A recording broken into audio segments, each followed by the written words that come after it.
Afternoon, be seated. Thank you very much.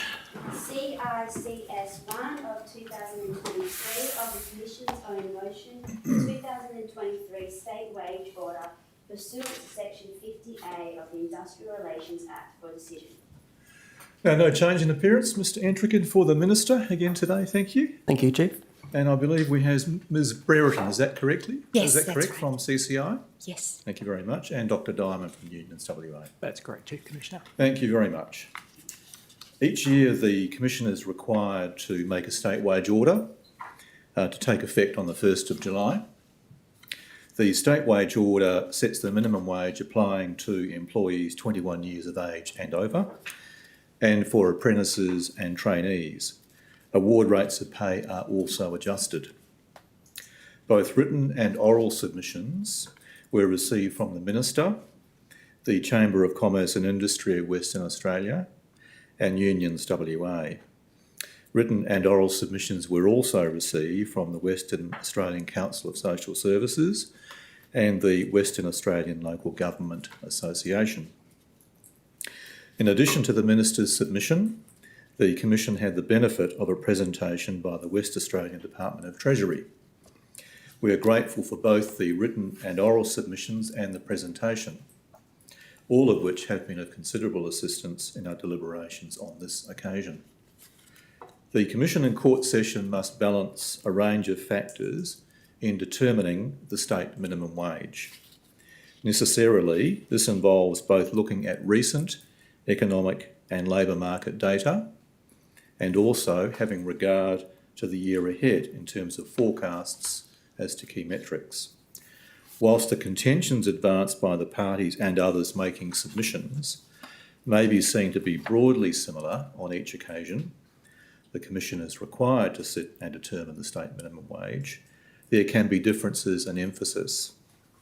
Both last year and this year, a focus has been on cost of living pressures, given the high inflationary environment and rising interest rates, which has not been evident for many years previously. This is in tandem with a continuing tight labour market. These factors have caused particular challenges in the Commission's determination this year. High inflation and prices continue to have an impact on low-paid employees. Small businesses are also facing increasing costs. Whilst not initially specifying a figure, the Minister submitted that the Commission should determine a fair and meaningful increase in the state minimum wage and award wages. On the resumption of the proceedings, after the Fair Work Commission handed down its annual wage review decision on the 2nd of June, increasing the national minimum wage by 8.6% and award wages by 5.75%, the Minister contended that we should align ourselves with that decision and equalise the state minimum wage with the national minimum wage and also increase award wages by 5.75%.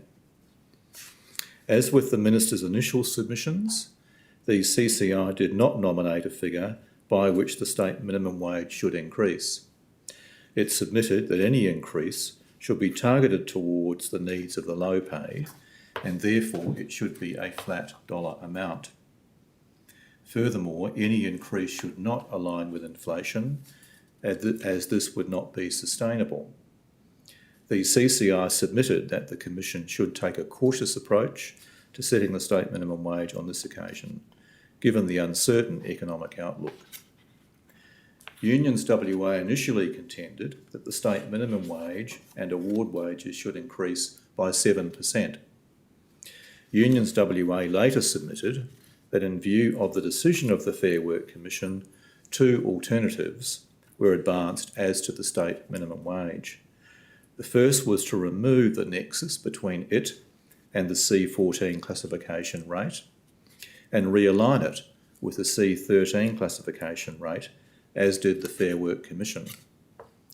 Applying the Unions WA claim for an increase of 7% to this amount would lead to the state minimum wage increasing by 9.5%. The second alternative approach, advanced by Unions WA, was to leave the nexus between the state minimum wage and the C14 rate intact, but to increase the rate by 8.6%. All award rates would be increased by 7% in accordance with its original claim on both approaches. As has been said by the Commission and Court session in the past, the factors that the Commission is required to consider are, in some respects, competing considerations. From all of the material before the Commission, while the state economy remains sound, current data and the forecasts for the year ahead are pointing to a slowdown in domestic growth, increased downward pressure on household spending, with an uptick in unemployment, albeit from a 15-year low. Whilst inflation seems to have peaked, it still remains high by historical standards. Notably, however, the rate of inflation as at March 2023 was lower in Western Australia than nationally.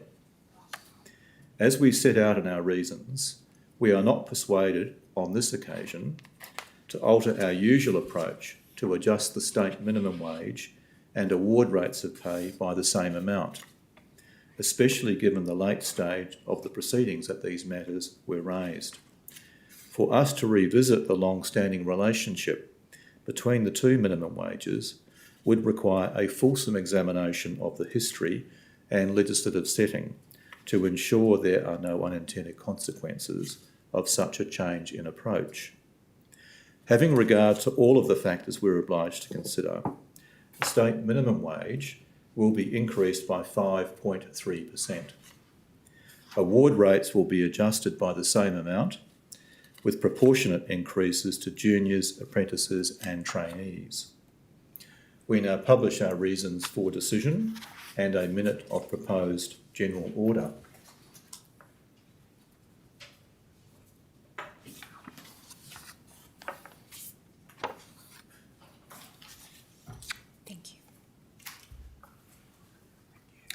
If any of you would wish to speak to the minutes, we'd be grateful if you would do so by noon next Wednesday, the 21st of June, and set out any issues that you wish to raise with us. Thank you very much for your appearance this afternoon. We'll now adjourn. This court stands adjourned.